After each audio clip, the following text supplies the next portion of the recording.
Fala rapaziada que acompanha o Mais MMA, esse vídeo eu vou chamar de uma resenha aberta. Vou falar sobre a luta do Jake Paul contra o Mike Tyson e vou falar também sobre o UFC 309, John Jones versus Stipe Miocic. Então fica com a gente, aproveita já para deixar o like, se inscrever no canal que fortalece demais. No último sábado tivemos então mais uma luta do garoto Jake Paul, dessa vez contra a lenda Mike Tyson, né galera? Só que uma grande diferença de idade, o ex-youtuber, né? Na verdade até hoje ele é youtuber, né? Mas foi aonde ele ficou conhecido, né, como um grande youtuber, aí, um cara que ganhou muito dinheiro na internet e depois começou a treinar boxe e enfileirou muitos nomes aí na nobre arte, né? Tyron Woodley, Ben Askren, Mike Perry, Nate Diaz, Anderson Silva, né? E grandes nocautes aí no meio desses grandes nomes aí, inclusive o último grande nome do MMA que ele nocauteou foi o Mike Perry. Anderson Silva ele não nocauteou, mas colocou na lona. Nate Diaz ele deu uma surra. Então o moleque é duro, bate forte, ganhou um peso dessa vez para enfrentar o Mike Tyson, né? Ele aos 27 anos não quis nocautear o Mike Tyson. Até teve uma rixa antes da luta ali, né? Claro que é para promover, para vender o show, mas para quem não lembra ou para quem lembra, na pesagem o Jake Paul foi fazer uma gracinha, foi meio que andando com as mãos rentes ao chão ali, como um gorila assim, e subiu para encarar o Mike Tyson rosto no rosto ali, cara a cara, só que pisou no dedinho, não ia encravada do Tyson, e tomou um tapão na cara ali, um tapão no rosto, né? E aí ele disse que era pessoal, mas o pisão no dedo deu pra ver que foi sem querer. Na entrevista pós-luta ele até disse que entrou no ringue pra nocautear, pra massacrar o Tyson, como ele tenta fazer com todos os seus adversários. Lembrando que nessas lutas de boxe que o Jake Paul vem fazendo, ele teve uma derrota, que foi para o único boxer profissional que ele enfrentou, que é o Tommy Fury, que nesse final de semana, inclusive, enfrenta o ex-UFC Darren Till, o inglês que teve bons momentos no UFC, mas depois entrou numa má fase e acabou saindo do UFC para dar uma respirada, com ares de que voltaria, mas acabou agora se encaixando no boxe, então vai enfrentar o Tommy Fury. Mas voltando ao raciocínio aqui, o Jake Paul disse na coletiva pós-luta que entrou lá para nocautear sim, mas no decorrer da luta ele viu o cansaço daquele senhor na frente dele, né? Não foram exatamente essas palavras, mas foi o que deu para entender. E ele não quis nocautear.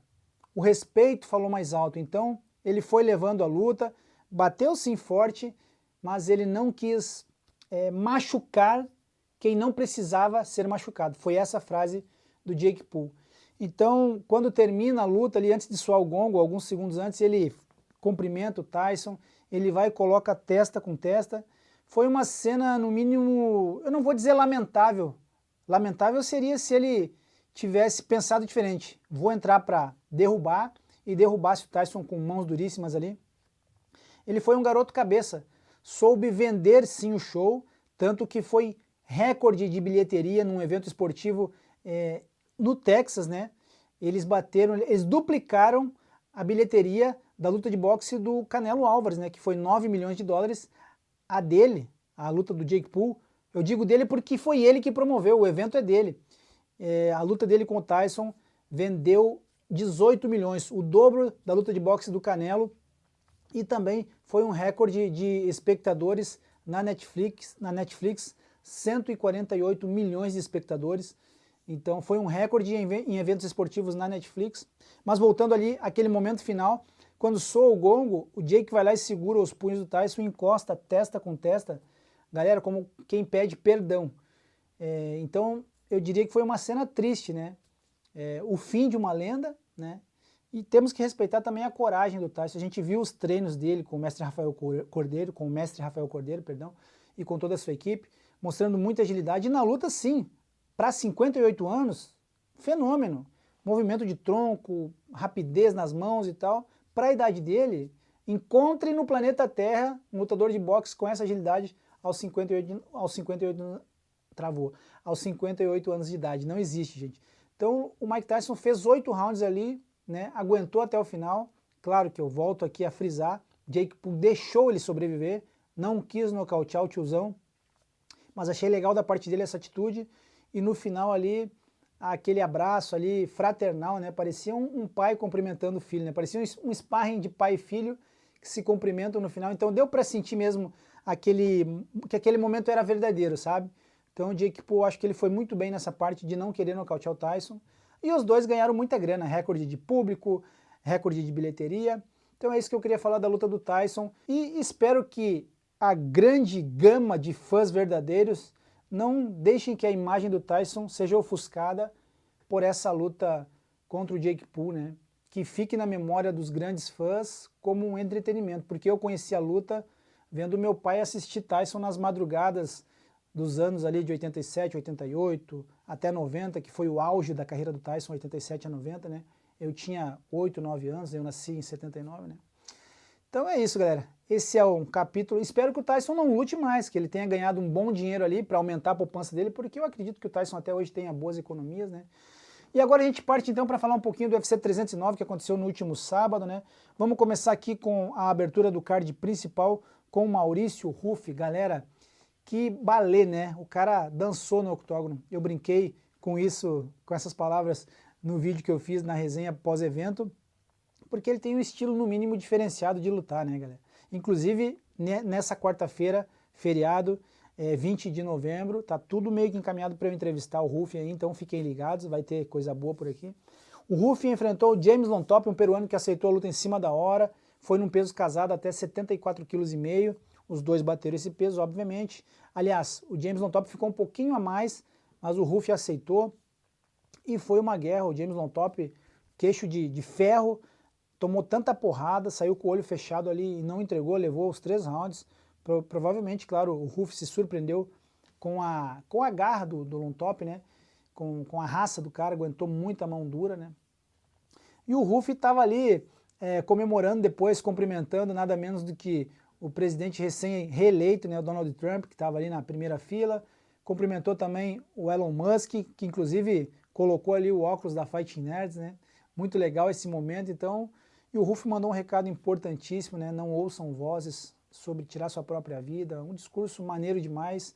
O segundo dele, né, teve uma grande vitória no octógono do UFC na estreia e agora manda outro recado top aí. Então, isso aí ajuda muita gente. Pode ter certeza que naquele momento do discurso do Ruff, ele estava salvando muitas vidas mundo afora, entendeu? Então é muito importante saber usar o microfone, não só para desafiar, para fazer trash talk, para provocar, para falar palavrão, mas sim também para mandar aquele recado importante para quem está precisando. Mais acima tivemos duelo brasileiro entre Viviane Araújo e Karine Silva. Que luta, gente. Eu falei também no vídeo pós-evento ali de resultados que para mim foi a melhor luta feminina até agora de 2024 no MMA, né? De boxe, sem dúvida nenhuma, eu acho que a melhor da década foi da Taylor com a Serrano no mesmo evento de Tyson versus Jake Paul.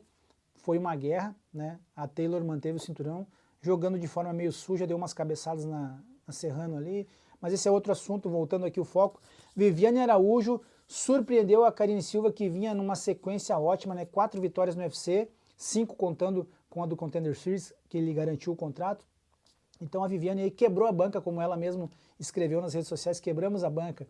E é isso, se recuperou de derrota e agora tá aí no caminho, as duas ranqueadas seguem no ranking. Mas acima tivemos a pior luta do card, na minha opinião, Bo Nickal, o queridinho americano do wrestling, vencendo o Paul Craig. O legal é que ele se provou na trocação, manteve a luta em pé, surpreendentemente, e venceu o Paul Craig na decisão, se bem que o Paul Craig também não é da trocação, né, é mais do chão.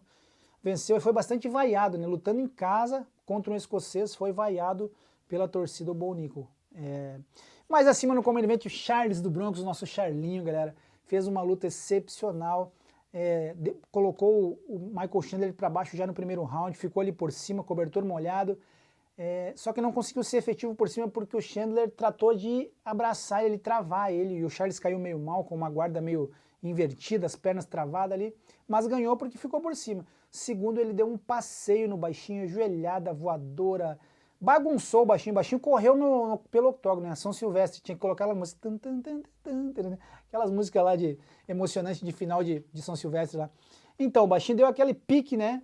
Pique 100 por hora pelo octógono, o Charles saiu pegando ele de mão, replay da primeira luta entre eles, que o Charles correu atrás dele, só que da outra vez conseguiu pegar ele na corrida e nocauteou.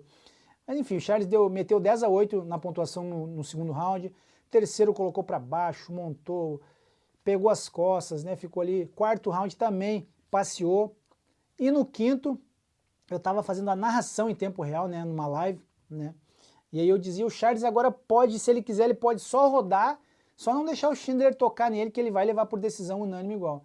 não é que o baixinho vai e acerta um cruzadão na têmpora do Charles, bate de direita em um movimento que eu não tinha visto na hora da luta, que é que o Chandler bate de direita, pega em cheio sim, vaza a guarda do Charles ali, o cruzadão, só que quando ele bate de direita, sem querer ou por querer, ele leva a mão esquerda à frente para empurrar, tipo o rosto do Charles, e pega dentro do olho. Na verdade, o Charles sentiu as duas coisas ali. O soco que pegou em cheio, e a dedada no olho. E aí ele recua, aí o Chandler vai para cima, dá mais um cruzadão.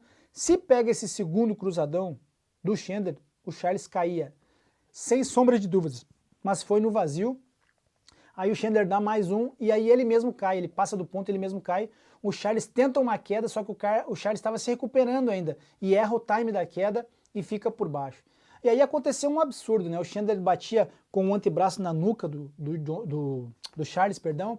Algumas pegavam cabeça e orelha, e aí são válidas, quando você bate na lateral da cabeça, pode até pegar um pouco do coco, mas pegando na orelha, vale como cabeça. Só que não, por vários momentos ali, o Chandler bateu em cheio na nuca do Charles. E aí, galera, eu não sei explicar de onde o Charles tirou raça, garra, força para aguentar aquilo ali. Olha, 98% dos lutadores entregariam a luta ali, bateriam, dormiriam, e o Charles tirou forças ali do além de Deus, né? Porque a fé dele é em Deus. Ele senta ali, faz guarda ali, abraça o Chandler, se recupera, volta com a luta de pé e aí consegue grampear, derrubar e ainda terminar nas costas buscando a finalização. O Chandler fez aquela gracinha de se jogar para trás, mas quem é do jiu-jitsu como eu, que conhece a arte, sabe que o Chandler poderia se jogar 10 vezes ali, que não acontece nada. A gente que tá nas costas, a gente não, Charles, né? A gente se sente junto lá, né? Pegando também ali, ajustando, faz os movimentos justos, começa a suar junto, né? Então a gente sabe que aquilo ali não dá em nada, não dá em nada. Só se for numa briga de rua e o cara se jogar para trás e você cair no piso, né? Mas ali é tatame, filho. Pode se jogar 15 vezes que não dá nada. Faz até uma massagem ali nas costas, né? Esqueci a palavra, aquele que estala os ossos agora. Osteopata, né? Faz até uma osteopatia nos ossos na lombar ali. E na primeira luta deles, o Chandler fez o mesmo movimento, mas cai na graça do público, principalmente do público que não entende muito de luta, acha que tá batendo ali. Então, grande vitória do Charles, que se confirma como próximo desafiante ao cinturão dos pesos leves, que já foi dele. Então ele vai estar na primeira fila em janeiro da luta entre o Arman Tsarukyan, que o venceu no UFC 300 em abril e se credenciou a disputar o título contra o Makhachev, mas o Charles vai estar lá na primeira fila e com essa postura, com essa passada de jogador caro, vencendo com autoridade, eu tenho certeza que o Charles tem condições sim de voltar a ser campeão. E ele estava com uma força muito maior, que foi o nascimento do filho há 30 dias, né, o Dominique. Então o Charles estava muito motivado, muito forte mentalmente para essa luta. Só que estava fraco do joelho, né, galera? Para quem não sabe, depois da luta ele revelou que lutou com os ligamentos de um joelho ali estourado, né? Então, por isso que na entrevista que ele me deu, ali na semana antes de embarcar, eu perguntei, Charles, por que você está fazendo tanta musculação? É porque é uma estratégia da equipe, porque o Chandler é um cara que tá forte, vascularizado, aí tá, é por causa do Chandler. Ele falou, não, cara, é que eu tô postando mais conteúdo de musculação, daí a galera acha que eu tô treinando mais musculação. Só que ele não podia falar, né, galera? E realmente, ele estava fazendo mais musculação na New One, que foi a equipe lá do pessoal que deu uma força para ele, fez um fortalecimento específico, né? E, enfim, Charles chegou pronto para essa luta, fortalecido, conseguiu aguentar o tranco. Não sei se vai precisar operar, espero que não, né? Porque se a oportunidade aí tá logo em fevereiro, março, uma operação no joelho de ligamento pode demorar aí cerca de 4 a 6 meses, né? Não tenho noção correta, mas eu acredito que seja mais ou menos isso para você voltar a treinar em alto nível, tá pronto já, eu digo, né? Com o camp já. E na luta principal, Jon Jones venceu Stipe Miocic no terceiro round com um chute rodado. Miocic não lutava há mais de 3 anos, sua última luta foi na derrota para Francis Ngannou em 2021. A luta entre ele e o Jones deveria acontecer em novembro do ano passado no Madison Square Garden, no mesmo palco, porém o Jones foi quem machucou o peitoral numa entrada de quedas fazendo um treino de wrestling, rasgou um músculo do peito, teve que ficar um tempão de molho, mas o UFC fez questão de manter a luta por respeito ao tamanho do nome desses caras, né? Jon Jones, rei dos pesos pesados por uma década, o pai da categoria, literalmente. Não venham me dizer que Dominique Reyes o venceu, que Thiago Marreta o venceu, que Gustafsson quase tudo bem, eu concordo com todos os fãs aí que falaram que quase, mas nenhum deles venceu literalmente. Assistam as lutas que dizem que ganharam dele e que roubaram. Não, gente, perderam. Bateram na trave, chegaram perto. O Marreta foi o único que teve uma derrota por decisão dividida, foi quem chegou mais próximo de uma vitória, mas também não venceu, gente, não venceu. Então é só vocês assistirem a luta sem patriotismo, pontuarem, que vocês vão ver que no detalhe o Jones teve a vitória merecida sobre todos esses caras aí. Então foi o rei dos meio pesados, eu quis falar isso para frisar que realmente ele foi o rei dos meio pesados. A única derrota foi num golpe ilegal, em 2009 contra o Matt Hamill, e que hoje a regra é válida, né? Agora vale a cotovelada de 12-6, que até o John Jones disse que seria o primeiro na história a nocautear já contra o Miocic nessa nova regra, né? Mas não teve oportunidade. Até que tentou no primeiro round, ele deu aquele quedão, aquele passapé no Miocic já no primeiro round, mergulhou ali, pesadão, cotoveladas. Eu achei que a luta acabaria ali, porque o Miocic pareceu meio passivo, né? Mas quem que não vai ficar passivo depois de levar 2, 3 cotoveladas de uma jamanta negra como o John Jones, que bateu pesado ali, entraram algumas cotoveladas assim, o Miocic ameaçou abrir um corte que não chegou a abrir, mas machucou, ele deu pra ver que machucou, saiu bastante ferido. Segundo round, ele até que tentou uns infights, ele partir para cima do John Jones, acertou algumas mãos, mas muito lento, né, gente? Apresentou uma performance bem aquém do que a gente via, né? Pelo menos tinha visto antes de 2021, né? E para quem não sabe, eu vou lembrar aqui, o Miocic é o maior peso pesado da história do UFC, porque foi o único a defender 4 vezes o cinturão, enquanto outros pesos pesados, quem mais defendeu teve 2 defesas. Então, o Miocic defendeu contra o Júnior Cigano, contra o Alistair Overeem e contra o Daniel Cormier e contra o Ngannou. Estava esquecendo do Ngannou, né? Então, foram 4 defesas de título e venceu outros grandes nomes, como Andrei Arlovski, que também é ex-campeão. O cara é bombeiro em Cleveland, continua servindo a comunidade, é um grande pai de família. Houve aí uma certa troca de alfinetadas com o John Jones na reta final, mas ele se desculpou, porque o cara é um cavalheiro, ele se desculpou com o John Jones, chamou ele de um palavrão na hora da gravação do Countdown. E para quem não sabe, o Miocic é um cara brincalhão mesmo. Quando a esposa liga para ele nas gravações do Embed, aquele vídeo que é sempre antes das disputas de cinturão, antes dos cards numerados, ele sempre desliga na cara da esposa e ela liga de volta, sempre faz umas brincadeiras. Ele é um sujeito sensacional, um grande pai de família. Então, ele encerra a carreira dele aí como o maior de todos os tempos nos pesos pesados, enquanto o John Jones ou qualquer outro nome na história do MMA não bata os recordes do Miocic, ele segue aposentado, mas ainda como o cara mais durão do UFC, né? John Jones, claro, agora permanece como campeão linear dos pesos pesados. Para quem não lembra também, gosto aqui de frisar, porque tem muita gente nova que chega no canal, ou tem muita gente nova que está começando a ver luta agora, e não sabe da história dos caras. Então eu procuro sempre contextualizar, né? O ruim é para quem gosta de ver vídeos mais curtos, que acaba se estendendo, né? Mas como eu falei, isso aqui é uma resenha aberta, eu iria falar de Jake Paul e Tyson, e também do UFC 309, principalmente do card principal. Então, John Jones era o campeão dos meio pesados, entregou o cinturão dos meio pesados porque queria subir para os pesos pesados, teve aquela novela se ele enfrentaria o Francis Ngannou, Miocic, até que rolou a luta com o Cyril Gane, com nenhum dos dois lá, cinturão vago, ele finalizou o francês numa guilhotina, foi campeão, e essa então foi a segunda luta dele nos pesos pesados. E agora aqui na reta final desse vídeo, Dana White quer que ele enfrente o Tom Aspinall, o inglês, que é o atual campeão interino dos pesos pesados, na próxima luta. E ele já deixou claro que não, que o interesse dele agora é abdicar do título e enfrentar Alex Poatan pelo cinturão BMF, ou uma super luta com Alex Poatan. Ele quer se testar contra o kickboxing do Poatan, ele colocou na cabeça dele, e o Poatan tá pronto, chama, já postou na hora, tem vídeo no canal sobre isso também, eu fiz uma resenha sobre isso, né? Então, quando ele começou a falar sobre isso, o Poatan já respondeu de bate-pronto, vamos fazer, chama campeão, chama brother, ele escreveu, né? Chama brother. Para ser mais completo na informação sobre o que o Poatan disse, ele disse assim, ó, chama brother, vamos fazê-los esperar. Se referindo ao Ankalaev, que quer muito enfrentar o Poatan pelo cinturão dos meio pesados, porque ele é o número 1 do ranking agora, até 93 quilos, e se credenciou sim a uma disputa de título, mas o Poatan não quer saber do Ankalaev. Gostou muito da ideia de enfrentar o John Jones. E vocês imaginem quanto que os dois ganhariam numa super luta. Eu acredito que seria a luta mais vendida da história do UFC, John Jones versus Alex Poatan. Seria histórico demais na T-Mobile Arena em Las Vegas, hein? Imagine isso, muito pay-per-view. E eu não sei por que o Dana White está batendo o pé e não quer que a luta aconteça. Ele disse assim, por que eu iria colocar o John Jones, um cara com wrestling muito melhor que o Poatan, um cara muito mais pesado? Não estou entendendo. O Poatan já está ganhando peso, já está maiorzinho, não sei se vocês notaram, eu notei que ele está maior, está viajando a trabalho, e agora ele desembarca no Novo México, na sequência, para gravar um filme de ação em que ele representará um açougueiro, as gravações vão até janeiro. Então, o Poatan tem trabalho, está faturando fora do octógono também. Então, quem sabe aí uma super luta com o Jones para março, hein? O que vocês acham? Então, comentem aqui embaixo, galera. Peço que vocês comentem aqui duas coisas.